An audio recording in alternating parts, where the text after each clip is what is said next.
বৃহস্পতিবার দিন বিকেল 4টের দিকে হঠাৎ আমার কাছে একটি নাম্বারে ফোন আসে। ফোন এসে আমাকে জিজ্ঞেস করা হয়, দাদা আপনি কোথায় আছেন? বললাম আমি তো অফিসে আছি। সাধারণতভাবে যেভাবে ফোন আসে যে থাকি সেইভাবেই বলি যে আমি অফিসে আছি। তো বললো আপনার সাথে দেখা করা যাবে? তো আমি বললাম হ্যাঁ নিশ্চয়ই, যদি 5:30 6টার ভিতরে আসতে আমাকে বরাকবাণীতে পেয়ে যাবে, তারপরে বরাকবাণীতে পাবে না, আমি বেরিয়ে যাব। তো বললো আচ্ছা ঠিক আছে দাদা। তে হঠাৎ করে ঠিক 5 থেকে 7 মিনিট পরে সে আমাকে 7 মিনিট পরে আমাকে আবার ফোন করে বললো, দাদা আমি এসে গেছি, তোমার অফিসের বাইরে আছি। তো অফিসের বাইরে আছি বলতে আমি বললাম ঠিক আছে আছো, আমি আসছি। তো বলে আমি বেরিয়ে গেলাম। বেরিয়ে গিয়ে তাকে বললাম ঠিক আছে চলো বসো। তো সিসিটিভি ক্যামেরা আপনারা দেখতে পারবেন। তো বসানোর পরে সে আমাকে জিজ্ঞেস করতে লাগলো কেমন আছো, ভালো এই সেই। আমি বললাম হ্যাঁ, বলো তুমি কিসের জন্য এসেছো? তো আমাকে বললো না নিউজ তো করছো অনেক দেখছি, স্কুলের নিউজও করছো, এই নিউজ করছো, অনেক নিউজ আমি দেখতে পাচ্ছি। আমি বললাম ঠিক আছে নিউজ করছি, তোমার কি বিষয় আমাকে বলো, তোমার কি নিউজ বলো না। আছে আমি বলছি। বলতেই সে দরজাটা লাগিয়ে নিল।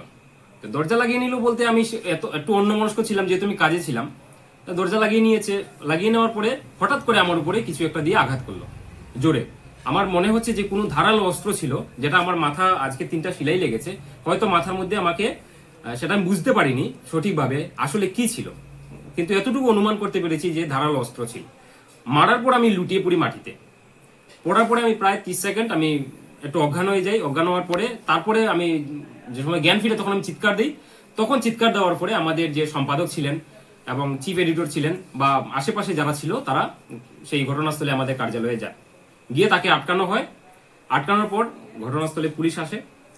পুলিশ আসার পরে তাকে পুলিশে দেওয়া হয়, আমাকে মেডিকেল করানো হয়। আমি 3-4টা আমার সেলাই লেগেছে।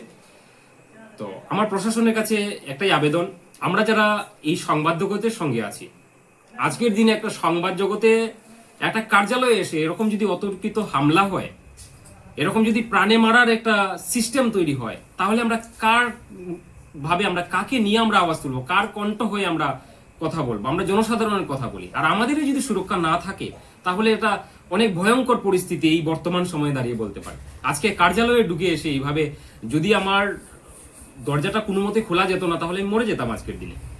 তো প্রশাসনের কাছে করজোড়ে আবেদন, দুষ্কৃতিকারী বর্তমানে রাঙ্গেরখাড়ি ফাঁড়িতে আছে, তার যাতে কোনো মতে রেহাই না হয় তার জন্য আমি আবেদন জানাচ্ছি। আক্রমণকারী কয়জন ছিল? তো বাইরে ছিল, সেটা তো আমি বুঝতে পারিনি প্রথমে।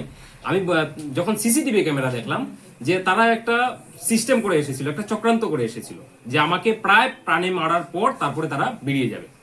হ্যাঁ, 4-5 জন বাইরে যেমন সিগন্যালের কাজ করছিল আর কি। তো কি হয়েছে, তারা দুজনই ছিল, দুজনের মধ্যে একজনই আমার উপর আক্রমণ করেছে। আর পাশে যে ছিল সে দরজাটা খুলে দিয়েছে, না হলে আমি প্রাণে বাঁচতাম না।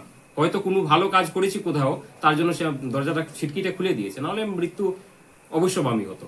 তারপরে সিসি ক্যামেরা দেখলাম প্রায় 4-5 জন বাইরে রোটেশনে চাপা ছিল।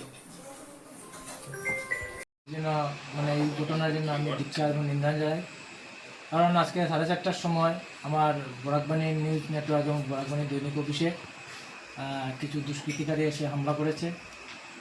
আর হঠাৎ করে শুনি আমার অফিসে, আমি তখন ঘরে বসেছিলাম, হঠাৎ শুনি হাল্লা চিৎকার আমার অফিসের ভিতরে চলছে। আমি যখন দৌড়িয়ে এখান থেকে গেলাম, আমার সঙ্গে আরও আমার স্টাফ ছিল এবং ঘরের মানুষ ছিল এবং পাড়া প্রতিবেশী ছিল। ওরা যখন দৌড়িয়ে হাল্লা চিৎকার শুনে আসলো, আসার পরে গিয়ে দেখি আমার যে নিউজ এডিটর রাজু দাস, ওর উপরে হামলা হয়েছে এবং রক্তাক্ত অবস্থায় মাটিতে পড়ে রয়েছে।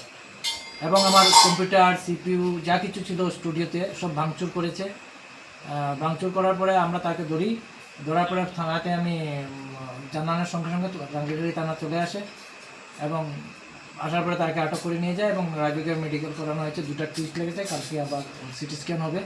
আমি এই ঘটনার তীব্র নিন্দা জানাই, যে এই যে ঘটনার জন্য নিন্দা জানাই। কারণ নিউজ চ্যানেলের উপরে যেভাবে আক্রমণ, একটা দিন দুপুরবেলা, এই জন্য নিরাপত্তার জন্য আমরা সবাই আতঙ্কিত। যারা সাংবাদিক আছেন, যারা সংবাদ মাধ্যমে কাজ করছেন, এদের মানে তাদের তো জীবনের একটা বিরাট আশঙ্কাজনক ঘটনা, যে সংবাদ পরিবেশন করলে সংবাদপত্রের উপরে এসে হামলা করাটা, এটা বড় দুর্ভাগ্যজনক।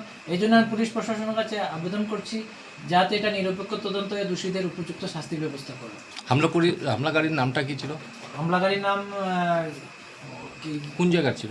ও বলছে যে জিরিঘাট, আর থাকে আপনার সোনাই রোডে ভাড়া। আচ্ছা। কি কাজ করে ও?